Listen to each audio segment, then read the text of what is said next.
Hoy vamos a meternos de lleno en la historia de la formación del Estado argentino, el viaje larguísimo y súper complejo que llevó a Argentina de ser un caos de provincias en guerra a convertirse en una nación unificada. Es una historia de ideas y de batallas, pero sobre todo de cómo se construye un país desde los cimientos. La pregunta es esta: ¿cómo se levanta un país prácticamente de la nada? No hay un gobierno central, no hay leyes que valgan para todos, solo tienes un territorio enorme y un montón de gente con ideas completamente distintas sobre qué hacer con este territorio. Este es el tremendo desafío que vamos a explorar. Para entender bien todo este lío, lo primero es diferenciar dos ideas que son clave. Por un lado está la nación, que es la comunidad, la gente, con su cultura, su historia compartida, el alma, por así decirlo. Y por otro lado, el Estado, la estructura política, el gobierno, las leyes, la maquinaria.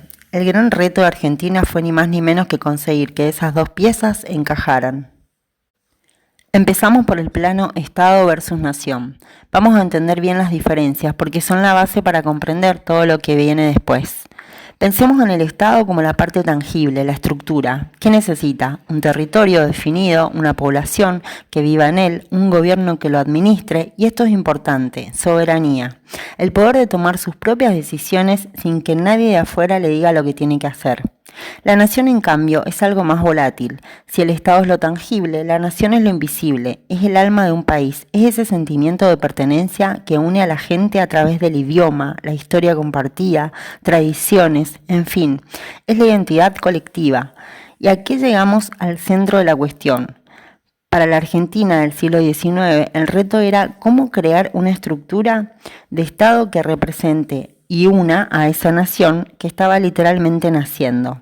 Cómo alinear la identidad de la gente con una organización política para que funcione para todos. Entonces vamos con la segunda parte, la chispa de la independencia, el momento en que todo el orden colonial salta por los aires y ahí la tenemos, a la Revolución de Mayo de 1810. Este es el punto de salida.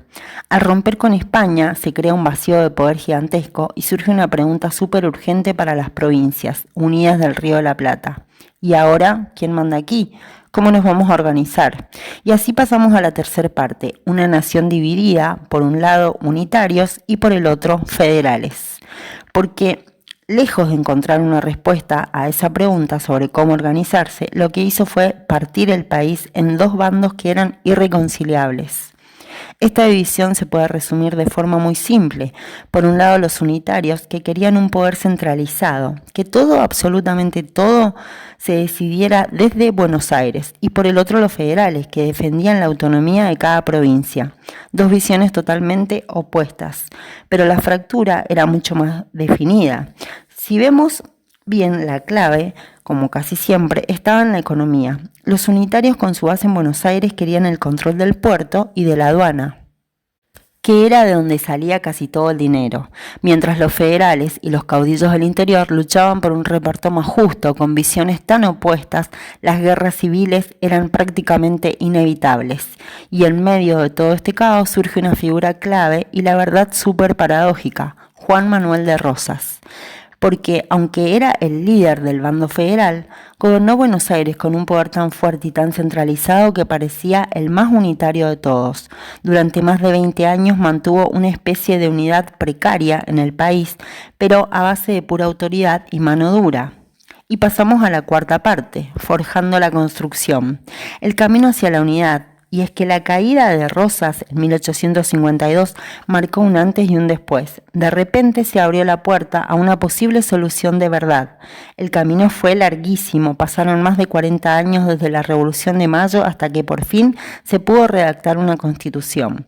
La clave fue la derrota de Rosas en la batalla de Caseros. Eso eliminó por fin el principal obstáculo para que las provincias se sentaran a negociar en serio, y aquí está el resultado, la Constitución de 1853.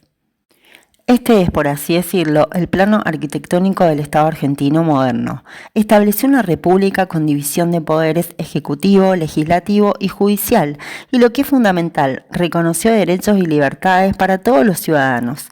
Era el pacto que este país llevaba décadas necesitando y De ahí pasamos a la quinta parte, encontramos construyendo un Estado unificado, porque una cosa es tener el plano y otra muy distinta levantar el edificio.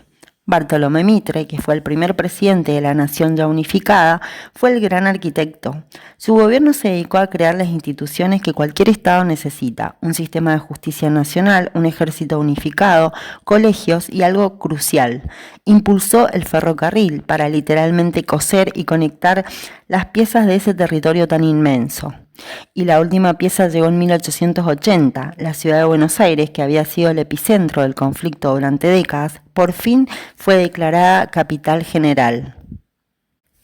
Este movimiento consolidó de forma definitiva el poder del gobierno nacional sobre todo el territorio, y el debate por fin se había terminado, y así, de todo ese caos, de las guerras civiles, de las ideas enfrentadas, se llegó finalmente a un Estado organizado, con sus propias instituciones, sus símbolos y sus leyes. Si es así como se construyen las naciones a base de conflictos y acuerdos, ¿están alguna vez realmente terminadas? Quizás la historia nos cuenta que la unidad no es un destino, sino al que se llega, sino un trabajo constante que en realidad nunca acaba.